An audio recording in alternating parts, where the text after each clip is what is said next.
Today we are learning Bamidbar Chapter 2. This is a chapter which is a follow-up, continuation of the first chapter, which is the census of the people. As we've explained, the point of the census is not just for curiosity's sake to know how many people there are. It always has a functional goal, which is to give every person his place in a certain organization, in a certain scheme of a certain job. And particularly that job is the job of what we call the traveling in the Midbar, the traveling in the desert, which really ends up being the march towards Eretz Yisrael, which they will conquer. And this chapter 2, makes this goal, this point of this explicit by organizing the 12 tribes that were counted before, not only giving them their numbers, but by putting them all around the Mishkan. And this is how they travel. This is actually how apparently ancient camps, also in Paray, we have some records from Mitzrayim, how they traveled. In the middle there was, for them, the king, and here our king is Hashem, is the Mishkan. And they traveled with the Mishkan in the middle, and the 12 tribes on 3 for each side, so 3 times 4 is 12, surrounding it, and that's how they traveled, or at least that's how they encamped. They might have traveled slightly differently.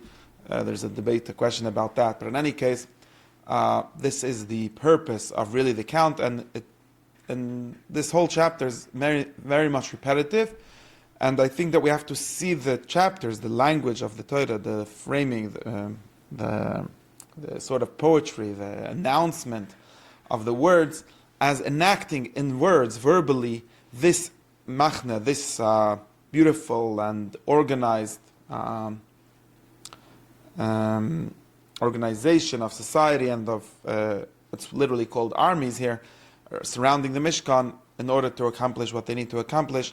So it's accomplished in words by these sayings, and maybe this is also how they organized it then, but it's definitely how it's written down. So we read it, so we could experience verbally, in words, this organization that they had. So what we have again is a framing of a mitzvah and doing the mitzvah. So first, V'daber Hashem al Moshe v'la'ad Moshe and Aaron, as we've discussed, are the 2 leaders responsible for everything, the most highest level leaders. And Hashem is telling them, Ish al diglei, each man, each person for his degel. As I said, degel might mean a flag, but degel means something like a sign. The way in which they're organized is itself a sign, and they must have had some kind of signs to show them where to go and so on. Ba'isa is also signs, or levaisa v'oisam, by their base office, which we discussed. They will all encamp Misaviv l'Ohel Moed, around the Oel Moed.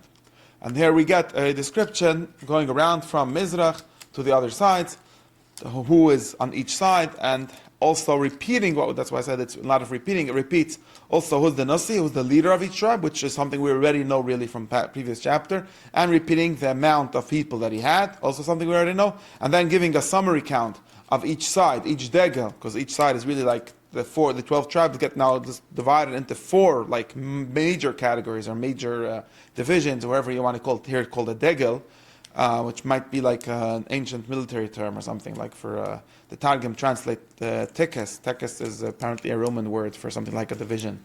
So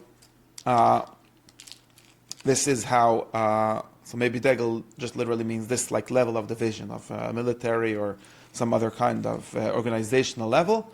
And it gives us all of this, and as I said, the repetition shows us that this is not just informative, there's something, it's enacting something, it's telling us a story, it's creating this Mishkan itself, this Machna itself in words.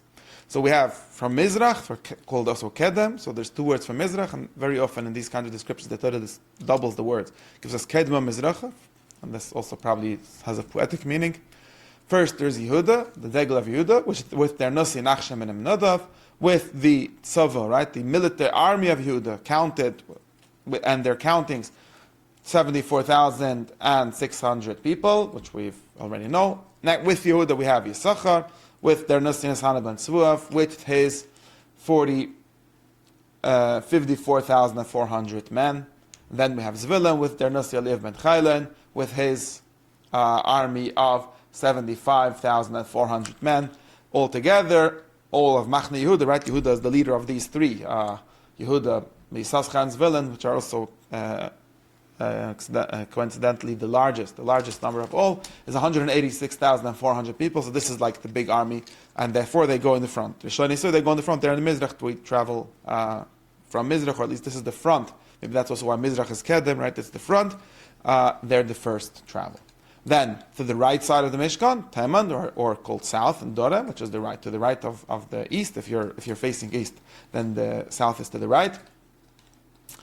This is how the directions are always organized in Tanakh, in the language, in the ancient Hebrew language. We have Reuven with their Nasi Alitze ben Sheder, with his 46,500 men, together with him Shimon, with their Nasi Shlemil ben Tzir Shaddai, with their 59,300 men, together with them is God, with their leader Yosef ben Reuel, with their 45,600 men. Altogether, this camp led by Reuven has 151,450 men, and they're going to travel second. So we've got the front, and then the right side, which is always preferred, always before the left.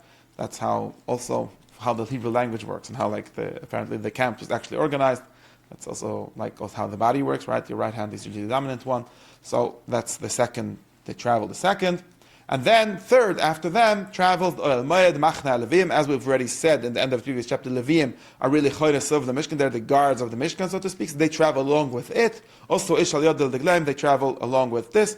And there was a machlokes tanum to imagine this travel as they're traveling with one in the front and two on the two sides, or maybe when they travel, they organize themselves into a straight line, and then the Mishkan is in the middle of that. But both of these readings probably can be understood in the pasuk equally, as far as I can tell.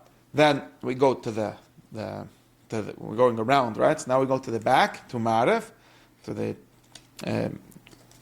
right, to the west, and now we have in the back we have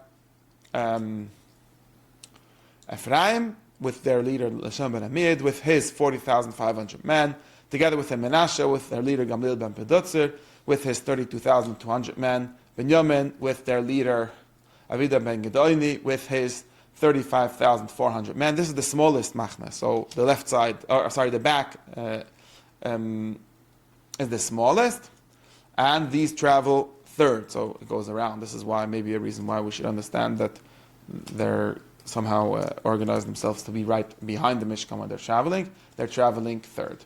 Then we have Machnedam, which is in Safan, so that's probably the shitta that says that they traveled in a straight line. It makes more sense simply from this, although we can interpret both ways. Then the Machnedam, which is on the north, right, so on the left side, and starts with Dan, with their Nusich Ezben Amishade, with his 62,700 men, together with Osha, with their Nusi Pagil ben Achram, with his 41,500 men, and Naphtali with their Nusi Achrib and Aina, with his 53,400 men. Altogether, Dan has 175,600 men. So if you look at the total numbers, you'll see that Degel Machna Yehuda is the largest one.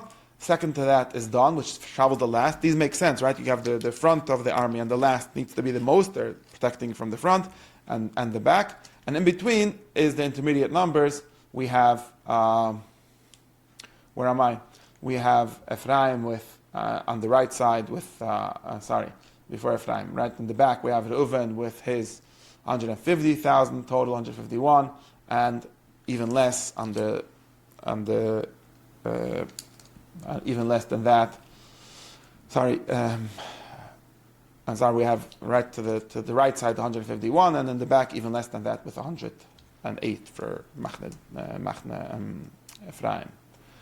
And now we're going to get the total. In total of all these Pegudei Machnes Tzevoisam is the same 603,550. Levim don't count in this number, although we did mention Levim in this because they're part of the structure, but they're not mentioned as numbers. And now this was all sort of the command, right? I could have organized, it's not clearly organized in my organization here, but here we have also Vayasu, right? Just like everything is organized as the Kiyam. So we have the command, and they did what as Hashem commanded. They traveled and encamped as according to these divisions that were commanded from Moshe, each with his family, with his Beis Av. And that is the end of chapter 2.